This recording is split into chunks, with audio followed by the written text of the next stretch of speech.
Hello everyone and welcome to this afternoon session, and thank you for your patience as always. I just wanted to make sure that David had actually pressed the start record button, and he tells me he has done so. That's brilliant. So welcome. If this is the first time that you are with us, this is part of a series of webinars, and they've kind of been building on the principles of volume price analysis, the price cycle, market C states, and how we interpret those, and also how we use our quantum indicators. I'm certainly not going to go over the kind of stuff that we did in the early sessions. So if you want to catch up on anything, please just, if you head over to one of our YouTube channels, either my own one, Anna Coulling, or the quantum trading one, you can catch up on what I've just said, and it just covers it in a little bit more detail, and it'll help to explain some of the expressions that we may use and that you may not have come across before, especially with relation to what we refer to as C states. But before we start, as usual, I have the disclaimer on the screen, which I think you can all see. Brilliant. As you all know, this can be a very risky business. Please don't ever think of the trading with money that you cannot afford to lose. So before I start, let me just pass over to David, as he doesn't often get a look in early on in the webinar, and then we'll start.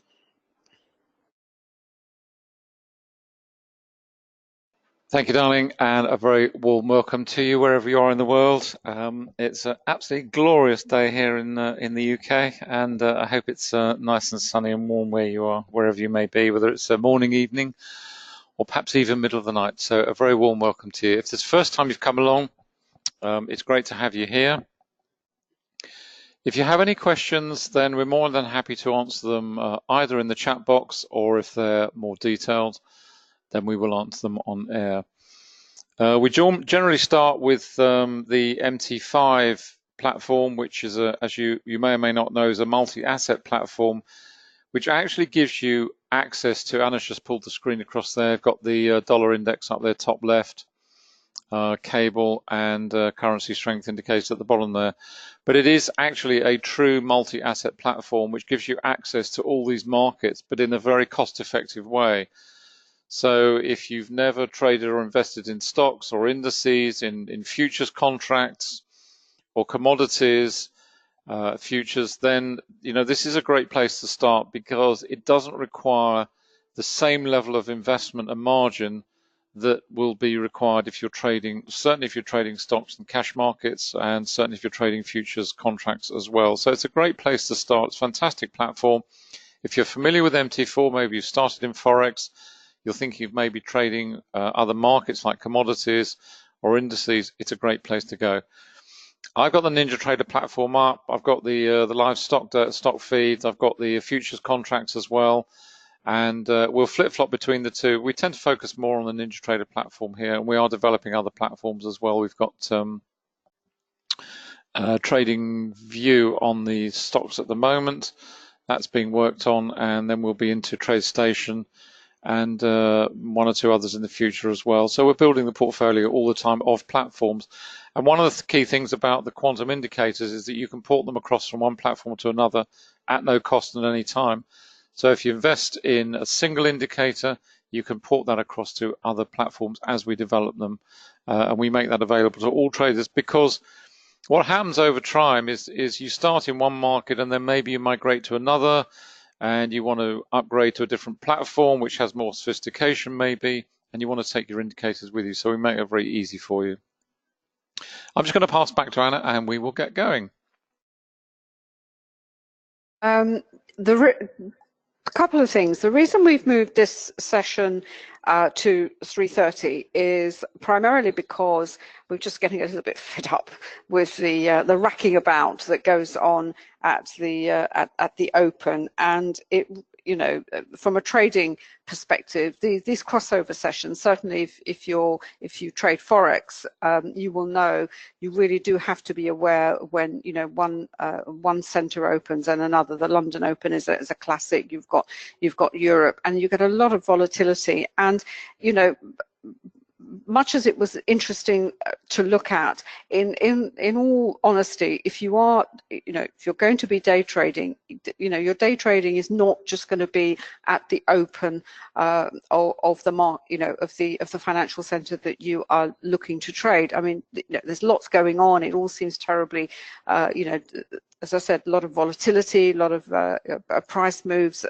going one way or another before the market actually settles down. But in all honesty, that's only a very, very small part of what actually goes on, you know, for the whole day. We've still got another 6 or 7 hours ahead of us, so you really can't judge it by what happens in that sort of very small, short window. And then what inevitably happens is we started to look at something, and lo and behold, you know, we say, well, we think this is it's going to develop, but you have to be patient. You have to wait. So we've moved it to 3:30, and also in terms of for news, there's always a for the US certainly there's usually sometimes news at about 3:30. I don't think there's anything terribly significant today. I think the Empire index has come out. So that's one reason. And also the other major change that we've done to this session is that we're actually going to focus on different markets in each of the sessions. So last week we looked at commodities, which is why I said if you missed any of these sessions, just go back and, you know, if you want to look at the recordings, because we really talked more about commodities last week. But today it's very much going to be about stocks, and stocks is something where we started in futures and then we moved into stock, both stock trading, stock investing, and stocks for covered. We did covered calls, we did options for stocks. So really, that's, I think my heart is really in covered calls. Is it yours, David, as well? It was a really brilliant time, and one day, very soon, we will be going back to them. But stocks, certainly volume price analysis for stocks, I suppose you could say that's where it sort of first started with Richard Wyckoff. You've got Richard Ney, they very much in the stock market, Jesse Livermore, etc., etc. So if you like, it's like VPA coming home, as it were. And we're also only going to be looking at the US market. So I know we do have, you know, people from the UK, and it isn't, you know, we could be looking at UK stocks, but in all honesty, most of our users, the readership for my books as well, is primarily for the US. So please don't be offended if you are in the UK and we're not going to be looking at the FTSE. However, if you have one or two stocks that you want us to look at, maybe we can put them down and look at later on. But certainly for day trading, if you know, day trading for stocks is primarily something that is that happens on the US market, because you have such a huge number of stocks to choose from, and in some ways you are genuinely spoilt for choice, which is why I've actually put up this this website. This is called Finviz, and it's a filtering system. It's a very, very sophisticated free filtering system for stocks. So if you are going to be thinking about looking at day trading, you are certainly going to have to make some important decisions as to, well, first of all, you've got to have enough capital and margin, because I don't know what the latest requirements are, but certainly when we were doing it, what did you have to have deposited, David? It was quite a large sum of money, wasn't it? Yeah. It was quite a substantial sum of money. So, you know, it's not cheap. But having said that, as David said, if you go to the MT5 platform or a broker that offers MT5, you can trade stocks in inverted commas, but you trade it as almost like a CFD, as it were. So you can trade a stock, but without actually having to, you know, put up the margin that is necessary. So that's one. So, and also as a trader, you really do have to remember that you are looking to trade both sides of the market. And there is an issue with stocks, is that there's a bias to the upside, and that is because people look to buy stocks for investment. They're always looking for things to go up.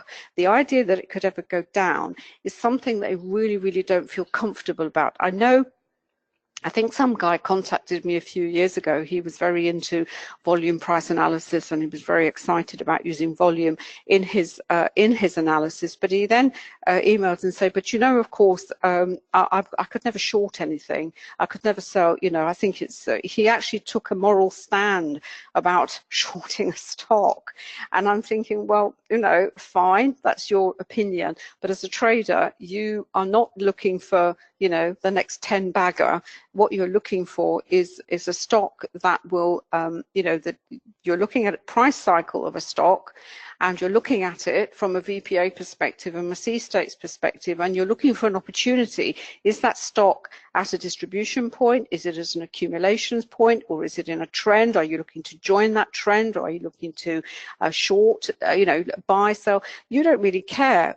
As long as you understand what it is actually doing on the chart, then you know that's all you are interested in. And in fact, I must tell you just a little quick story. I do know that a lot of professional traders, prop traders, they do use volume price analysis as their foundation, if you like. They add on all sorts of other things to it. Maybe they use Ichimoku, maybe they use Fibonacci, maybe they use Elliott wave. But the core of their trading is this deep understanding of the relationship between volume and price, and in the sense that they are always on the lookout for the anomalies, and they're looking for confirmation that once they're in a move, they know that the move is going to continue because the volume is going to continue. And I've had this on my Twitter feed, and you know, there is a particular prop trade, and I'll put the link up actually in my on my Facebook page.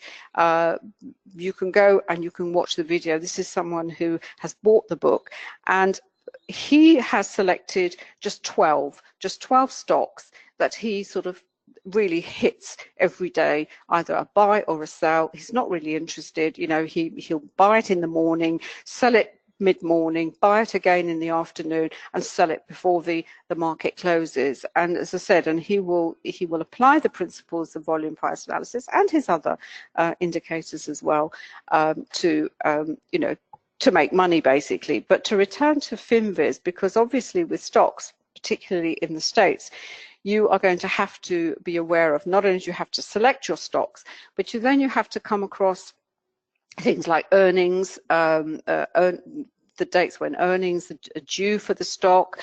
As you can see from the screen, I don't have to explain to you. You can see, you can search on any kind of a filter that you would like for any particular stock. I've actually pulled up which stocks are for earnings. Let's put today. These are the ones that are reporting today.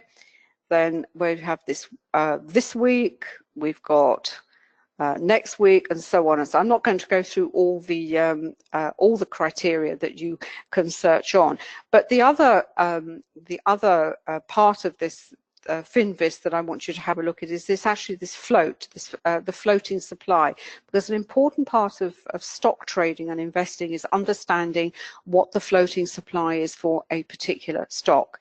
And it's not something we're going to do in this session. We're probably going to do it the next time we're going to do a stock, so we're going to talk a little bit more about it. And of course, all this is in the context of what's happening in the broader market. I know for a fact, I think the bond yields are going up. They're over 3%. That doesn't tend to be very good for stock markets. But what you also have to remember in day trading stocks is not all stocks will track the main index. So you will always get a divergence. So you will always do stocks that do well when markets are going well, and maybe not do so well, and then stocks that will actually go down when the market is going up. And one such that we looked at a few weeks ago was actually GE, and I think that's one that you've got as an example, darling, haven't you?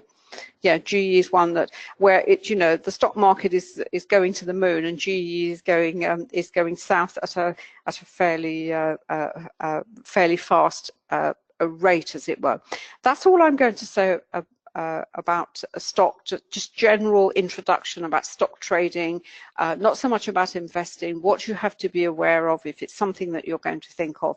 We're going to have a look at how volume price analysis will be applied to finding a good trade in a particular stock. We haven't got a portfolio at the moment. I think it's something David and I are going to put together for future webinars. We're going to put something like a dirty dozen together, like my little prop trader friend over in the States. So I'm going to pass over to David. Do go over to Finviz and spend some time over there, because it's a fantastic site. It's great. I mean, the free one, obviously, you've got, ads all over the place, and they've got an elite one, and they've got maps as well, heat maps. You can see here at a glance what's happening, what's down, what's up, and also sectors, of course. So it's, if you really want to increase your education about the stock market, then this is a great place to go over and just play around on the side.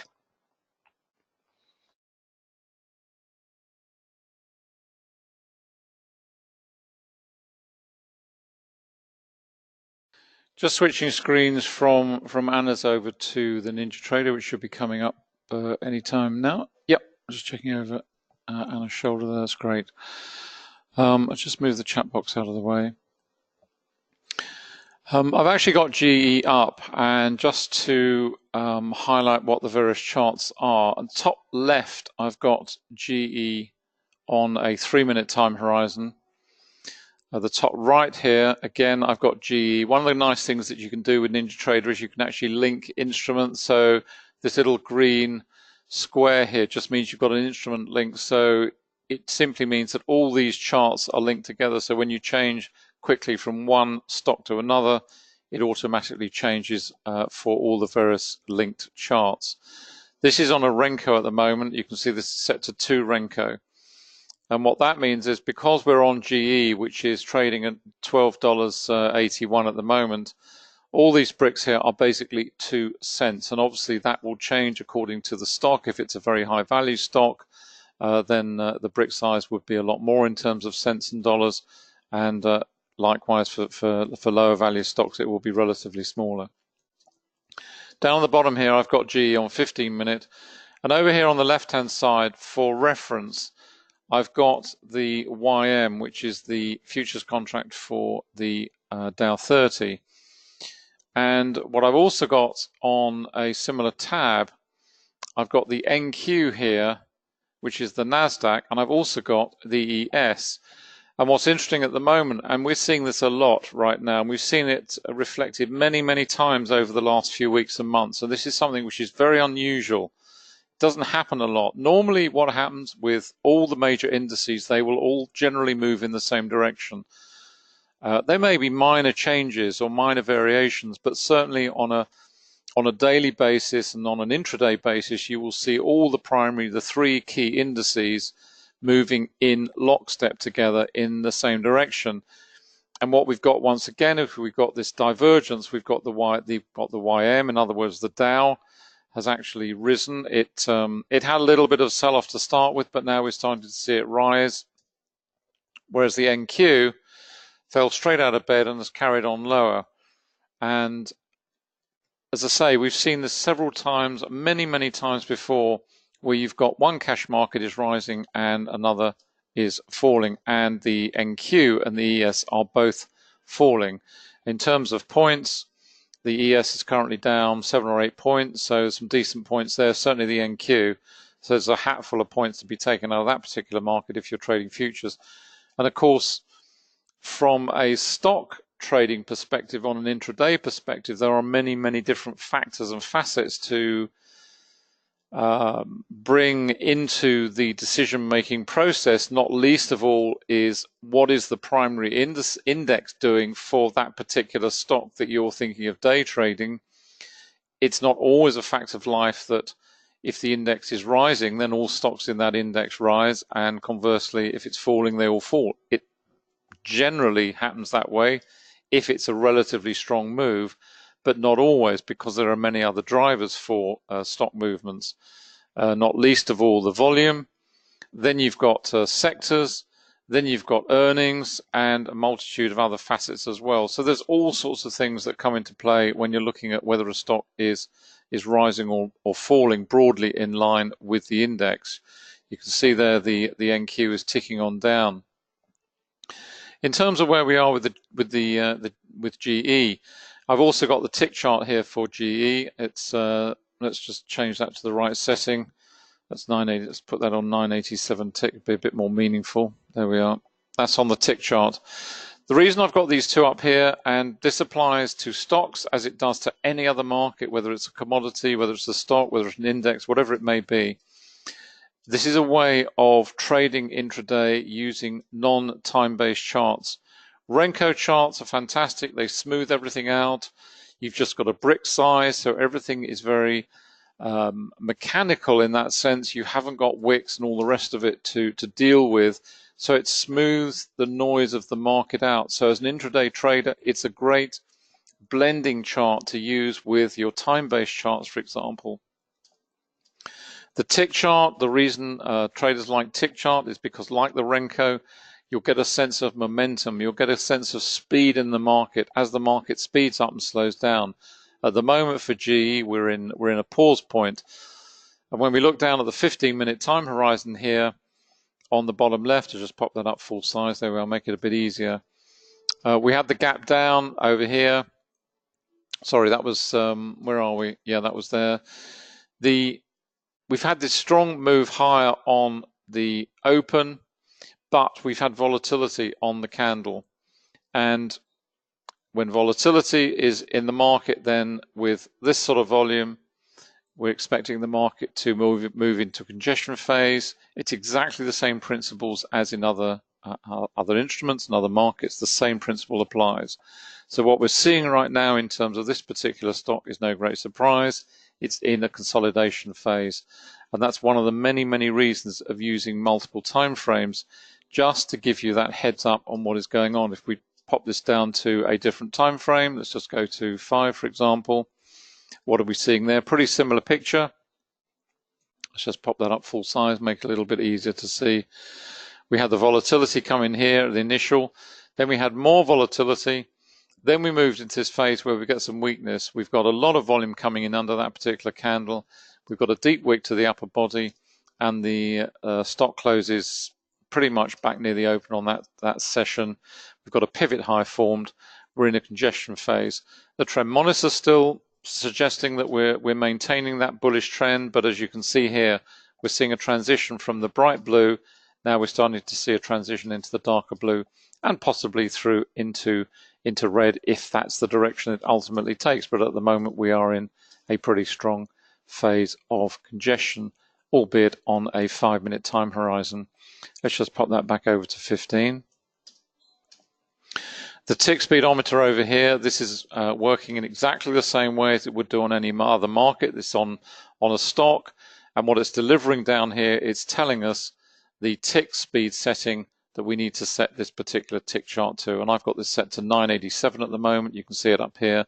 I'm on 987 tick, and we can flip-flop between the tick and the Renko. But that's what the tick speedometer does. It's basically a blend of volume and price, where we've got the tick volume down here, we've got the volume down here, and we've got the price action up here. What it also does, it gives you an instant representation of whether that activity is high, medium, or low. And you can see as we've gone here, the tick activity here is draining away, and we're into bright red here in terms of the activity in this particular market for the time being. So it's no surprise to see we're in a congestion phase. What we actually want to see from a trading perspective, certainly from an intraday trading perspective, is we want to see these phases of green and orange, which are, green is the highest level of activity, and orange is the average, if you will, at which the market is just running along quite happily at its sort of average level of participation and activity. You can see down here, bottom left, the NQ, that's continuing on down. Traders will be piling into that, making money on the futures contract. That's moving really nicely, breaking down through these levels. And as we break through these levels, then we open up the way to the next one, and all supported by the trend monitor, which is bright red throughout. And no doubt the index futures traders will be making a bucket load of money in there. Let's just hop over and have a look at one or two others. Let's go to one I was looking at earlier on, which was McDonald's, which is MCD. I need to load up the, let's add some more days on here. Let's put that up to 10. There we go. It's just loading up on the tick. Let's hop back to the renko. There we go. And another interesting aspect of volatility, again, the gap down here, a fact of life with all stocks is that they are punctuated with these openings of a gap up or a gap down. It's just the way of the world, because futures are trading 24/7 on Globex. The cash markets open and close on the physical exchanges. And so when the markets open, you get these gaps all the time in the opening as the stocks get underway themselves. It's very easy to jump into a gapped up or a gapped down position and think that, you know, that is the market direction. And this is just a nice example with McDonald's, where the markets open gap down. We've had this big sell-off, and just to highlight this move, and it's really in sharp contrast to GE, for example, which is trading at $12. This is 161, or was 161, and we've moved down here to 156.50. That's a pretty substantial move of several dollars. And what we're seeing now is a reversal into the volatility candle, which is as we expect. Ton of volume under that particular candle, but as we always say, gaps get filled, and they do, and it's very easy to get trapped into them. When you see a gap down move, it's a classic opportunity for a gap to get filled. I'm not suggesting this one might get filled, but certainly if you look at the volume under here, we've had the volatility triggered. This stock has regained. Now, what's also interesting is we've seen this price move from 156.80 odd at this level up to 158.50, so almost $2 worth of price action in here from a day trading perspective. Certainly something that would deliver, but you'd be looking at it on a renko or on a tick chart, something like that. Whereas on a time-based chart, you know, that may not be your cup of tea, but certainly from a renko perspective or a tick chart, you would see that develop very, very nicely in terms of a trend higher, albeit it's within a bearish phase of price action. What's also interesting in terms of the volume here, you can see we've got a rising market here, but we've actually got declining volume for the time being. So this is suggesting from a VPA perspective that this market is not going to go too far given that volume, because what you want to see in terms of a rising market is rising volume, and a falling market rising volume as well, because it takes effort to go up as much as it does to go down. And then of course you bring in the other aspects, all the other aspects. You've got the indicators to help, you've got the trend line here, you've got the red trend monitor, which is signaling bearish, and McDonald's has been bearish for a little while, certainly on the faster time frames at any rate. And then you've got these levels of support and resistance starting to build. You've got this minor level here, which has been tested once from below, which is why it's red. So it's creating a ceiling of resistance, which is not very strong, but nevertheless, it's there. These levels here are extremely strong at $161 a stock, or share rather. So, you know, if it gets back to that sort of level, then that is going to present a formidable barrier to advancement of price action, whereas these minor levels here are just levels to be aware of, certainly not very strong, but there nevertheless. And in terms of a different time horizon, this is on 15 minutes, so we've got a 2-bar reversal here, which you wouldn't see on other time frames, but is very clear in terms of the 15-minute, which is another reason for using the various time frames and different charting techniques to give you that all-important different perspective on what is going on in terms of the price action itself. Let's just change this over. Let's check on the renko setting, we'll just change that to a minute. See if we're still on 2 or we're up to, okay, we're on 13 now for this one. Let's move that up. So as I said, this is now on a much chunkier stock. So as you can see here, the renko is now at 13. So each of these bricks is now 13 cents value, and very different to GE, which I think from memory was 2. So there's plenty of opportunities to trade in here if you're an intraday trader. And obviously, when you're trading stocks, the things you've got to be aware of, certainly from a day trading perspective, are the price spreads and, of course, the commissions. And that all has to be factored in.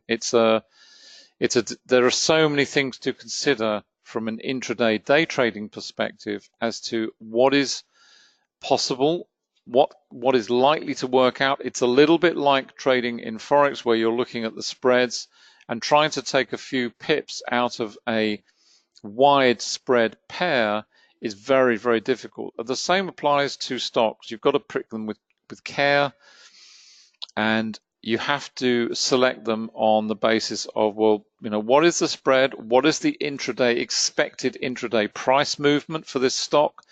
Because if you're trading a stock which is very sluggish intraday and only maybe moves a handful of cents on the day, then trying to trade that where you're battling with commissions and spreads is very, very difficult, if not impossible. So you have to pick them with care. You've got to find stocks which will move, but you don't necessarily want to pick those stocks which have extreme volatility.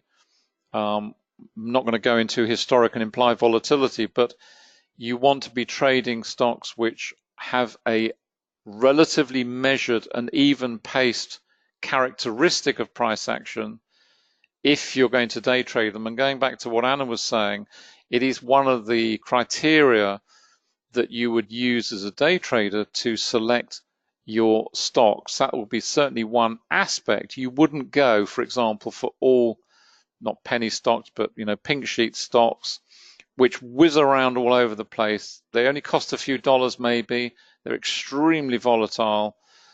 You wouldn't necessarily go for those. You're looking for something that is more even paced, which will deliver in the day, has even paced price action, but will actually give you the opportunity to make money without having to battle against the odds of commissions and spreads, which you have to factor in.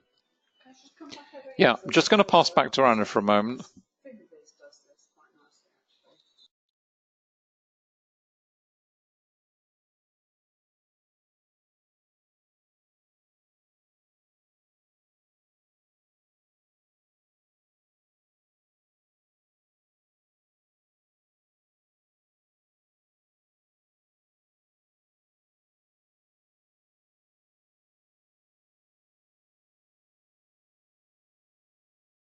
While David was speaking, I come back to the Finviz site again, and if you look across here, we're looking at the description, the general description. You've also got this really nice stock fundamentals. Take your pick, what you want to use. You know, certainly from an investing perspective, but there's every bit of information there that you could want on stocks. As I said, it's a great site for stock education, but interestingly there is a technical tab as well. And when we're talking about volatility, if we're talking about not so much the moving average, the where is it gone? Basically those who have moved in a certain day. Where am I looking at them? I've lost it for a second. Anyway, the volatility, you can actually go and just check it out and see which are, if you're going to look at over the month that move over 10%, they are really, really going to, whiz about. But there is, now where's it gone? Oh, here we are. There, that's the one I was looking for. Yes. This is what we want to have a look at, because this is actually a really nice way of finding stocks that have, as I said, screening for 5,000, however many there are on the different exchanges. is you can, I mean, our rule of thumb back in the day was 2%, wasn't it, David, from a volume? So anything that had moved like 2% on a day, that you wanted to keep an eye on, and it was, there was some obviously some activity going on. Now that could be because it was already in a strong move and you were looking for a reversal. It was already, a momentum move, and you really didn't want to join the move either up or down. You were saying, yeah, if it's going to move at some point, possibly there's going to be a reversal trade. Our rule of thumb, if you like, I mean, I don't think there's even a 2% there, but you could say 5%. So that is another way that you could go and start looking at these stocks and start to filter through, but also see what does it actually mean, so that if someone has moved down maybe on the month, here we are, let's have a look on the real long-term stuff here. Let's have a look at the week, not the week. It's down, let's have on the week, let's have a look. It's down 10% of the week. There we are. So you go 10% of the week, and it brings them all up. And let's see if they've got some. Let's have a look at some very volatile ones. I don't know, over 10%. Let's have a look, and it filters them down some more. And this is what we'll be looking at. And you think, okay, well, let's go and have a look at the chart. And in fact, if you pull the chart up, if you click on it, it automatically now. You look at that chart. Let's go back to what we was looking at before when we were looking at the price cycle. You say, well, what is that chart? What do we actually see here?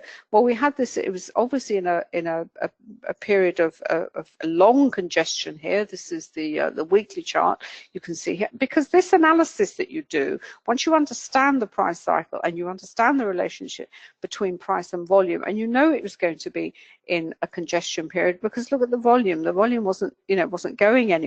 Then we had the breakout here. This is very distorted because you have this huge volume spike under this candle here. But this would have been a massive, a volatility candle, the mother and father of all volatility candles under there, huge spike to the top with the volume underneath. But it'd been in congestion, a little bit, a bit of a sell-off there, but then, nice. It looked like it was going to be a nice move higher, and you did actually get a nice move higher until you had this huge volatility. What happens in volatility? Price goes back inside the spread of that candle, and then gradually you had this nice move down, attempt to rally. Look at the volume. I know it's not very clear on there, but it's clearly falling away. Fall away, down again, high volume under there, but again some consolidation, and there we are. And this is where we are now. So what are we looking at there? We've had this very nice price waterfall, big volume, rising volume under there. Now it's attempting to base. It's 16.95. It's actually quite a good price, David, actually, from a day trading perspective. Not scarily expensive, and not a pink sheet. And I think actually, David, if you stick it on Ninja ACOR, just to see how it's ACOR. But all this information came from here. We had looked at 10%. It had fallen 10% on the week, and we just looked at it and said, and it's a great way also when you see these big moves that have happened in this, because you can't go through this manually, is to look at it and say, how does this fit into a volume price analysis perspective? So it's kind of reverse engineering. In the book, we always say, you start with the chart, you start with the price, you start with the volume, and you kind of work your way through. Well, this way you could say, let me go and see what's been happening. I've got the principles, look at the chart, and kind of go back and say, oh yeah, that was congestion. You knew that was going to be congestion. Look at the volume spikes, then look at the candle patterns, and all this information, all this knowledge, you will kind of absorb it a bit like a sponge. And then when you look at charts that you're actually trading, you will remember, you will say, oh yeah, but I saw that over there. It's a great way. And this is just a fantastic site to be able to do this, to go and find these charts based on these parameters. And then if you you are fortunate enough to have the quantum traders, go and take that ticker and put them in. If you've got a NinjaTrader, put it into NinjaTrader and see, right, let's see what the indicators, how are they helping us at the same time.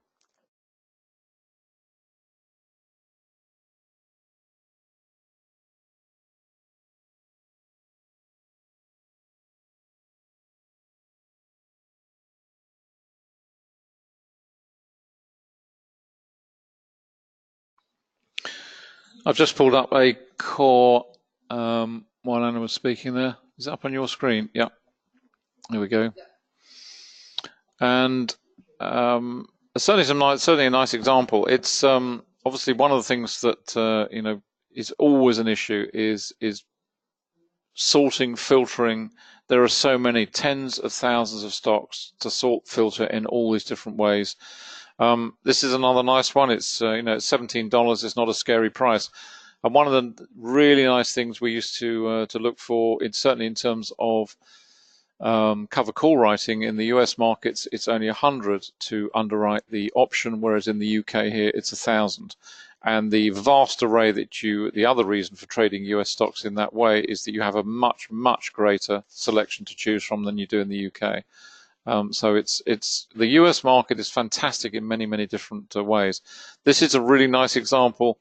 It really just highlights the facets of what it is you're trying to do as a trader.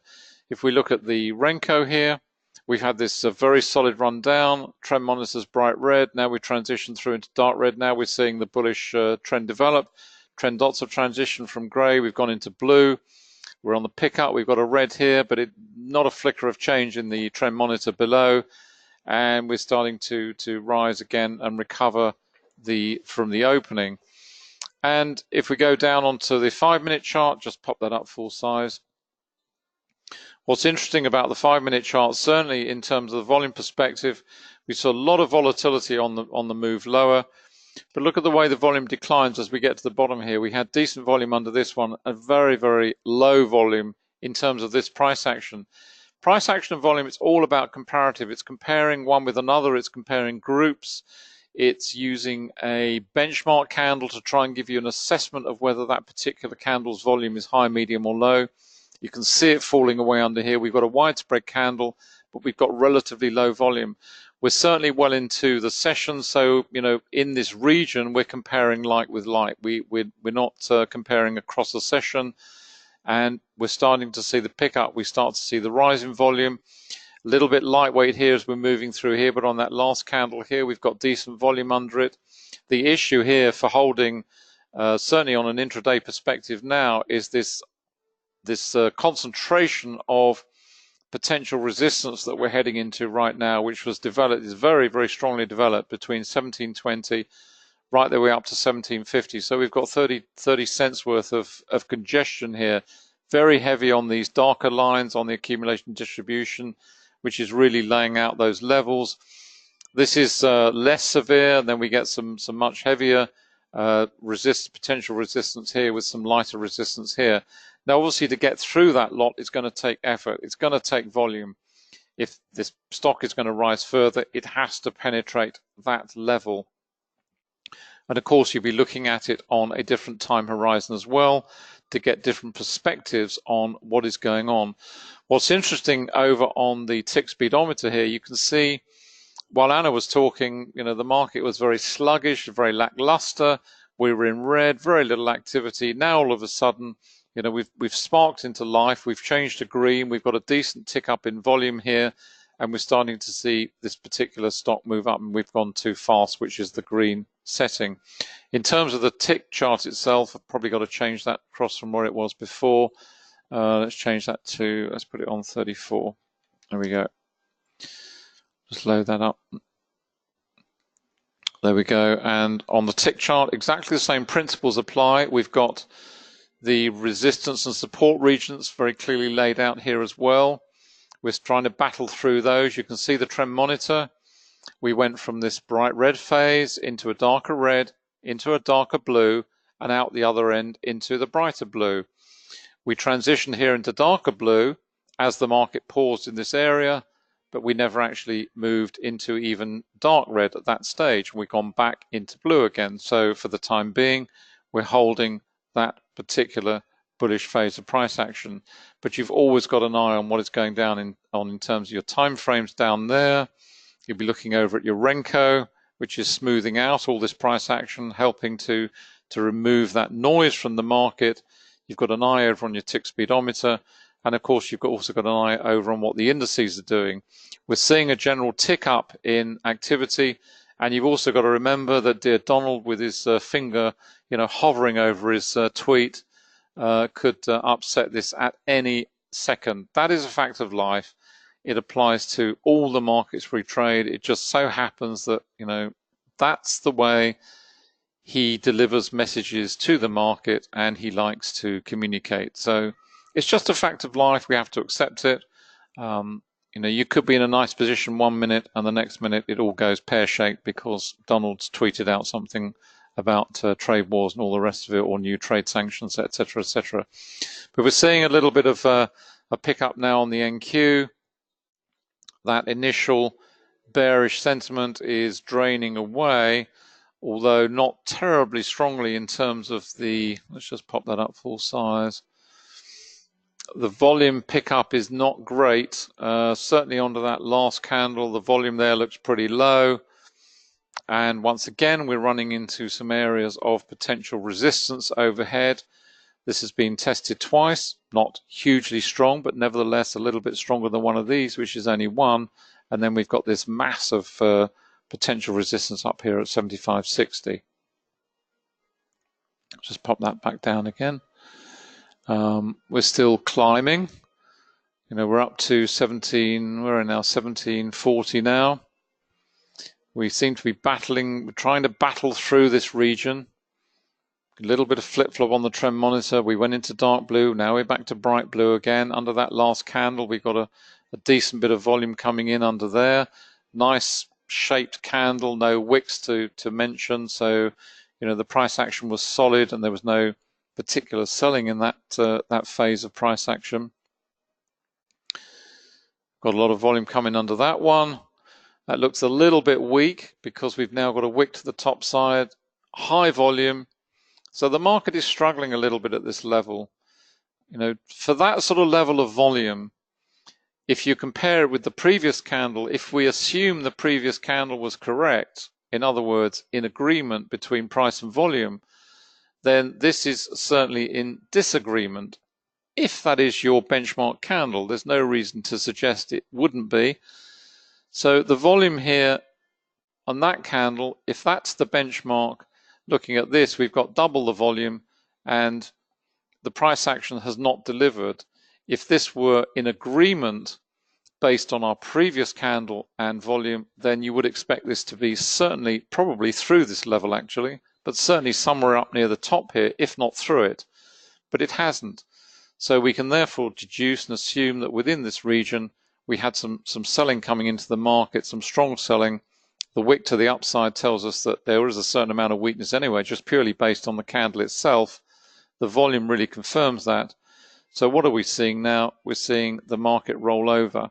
Is that any great surprise? No, because having seen that and this and the previous candle giving us our benchmark, it's what we expect to see. Now, whether you are taken out of the market by that move or whether the anticipation of that move just helps to calm your emotion and you're going to stay in this particular move for a little bit longer, those are decisions you have to make. But the key point is that you understand why the market has pulled back against the current bullish trend, because it was signaled through the volume and the price action. And of course, you're seeing that reflected on the renko. We've got this very solid area of resistance overhead, which is another reason the market stalled. Another facet of volume price analysis. Over onto tick, we've got the same thing. We're trying to breach this very, very strong area of concentration of levels of support and resistance, and the market is struggling at that stage. What's going on in terms of the major indices? Well, sort of similar picture really. You can see the NQ. Let's just have a look at the ES. massive concentration of resistance overhead for any further advancement. And you can also see here this drop away in volume here as the market reached these levels. You know, it's not terribly encouraging to see that volume falling away on a rising market, suggesting the market is either very weak. It doesn't mean that the market is just going to roll over and reverse again, but it does mean the market is weak. The buyers are not there. You know, the sellers are in the ascendancy, and the market is just looking weak. And of course, as I said earlier, you've got Donald waiting in the wings, and if he says something, obviously that is going to trigger a reaction. Okay, I'm just going to pass back to Anna at that point.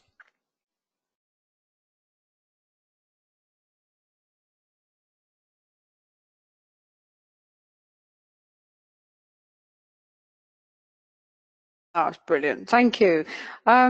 Right, we're almost at the end of today's session. I really do want to thank you for coming along, and I really hope you've enjoyed, you know, what you've seen and what you've heard, and I hope you've learned something, and I hope you will go and explore the Finviz site, because it really is, you know, it really will add to your sort of general trading education as well, by looking at stock charts and all the different, you know, as I said, looking at from different perspectives, as it were. If you haven't invested in our indicators, they are available from Quantum Trading Education. You can just buy one indicator, you can buy a discounted bundle or the complete package.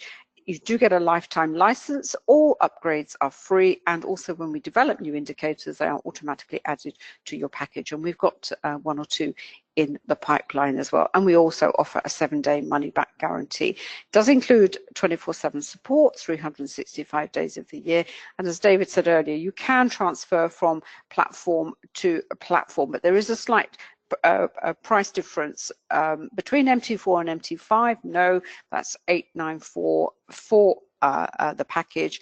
NinjaTrader is $1197, but you can buy on what we call an easy payment plan that's spread over 3 months. So if you upgrade from MT4 and you want to go to Ninja, there is a little bit extra to pay. That's because of the tick speedometer indicator that's with that platform. If you want any more information on anything we've said on the indicators, or you just want to ask a general question, then please just either email me, anna@annacoulling.com, or david@quantumtrading.com. We are back tomorrow morning, actually. What time are we starting tomorrow morning? Is it 7:15? Something really early. Well, probably not early if you're in Australia, very, very early if you are in the United States, but it's for Forex, and tomorrow we are just going to be looking at Forex. Next week, I'm not sure whether we'll do stocks again or probably Forex. Is it Forex next week? Have a look at futures. Yeah, we'll do currency futures next week. That should be fun, because as I said, we do tend to focus on the spot Forex market, but there are currency futures available, and you know, the contract size is very small, and it's great. It's just another, you know, another market, another instrument, and it's just, you know, this market, in some ways there's just too much choice in trading, and sometimes it takes a little bit of time to decide to find what actually suits you. So if you're not going to join us tomorrow, I hope you can be with us again next week. We will start at this time again. As I said, we just want to wait for all the brouhaha of the open to settle down. So if you're not coming tomorrow, have a great trading week, and we'll catch you next time. Take care.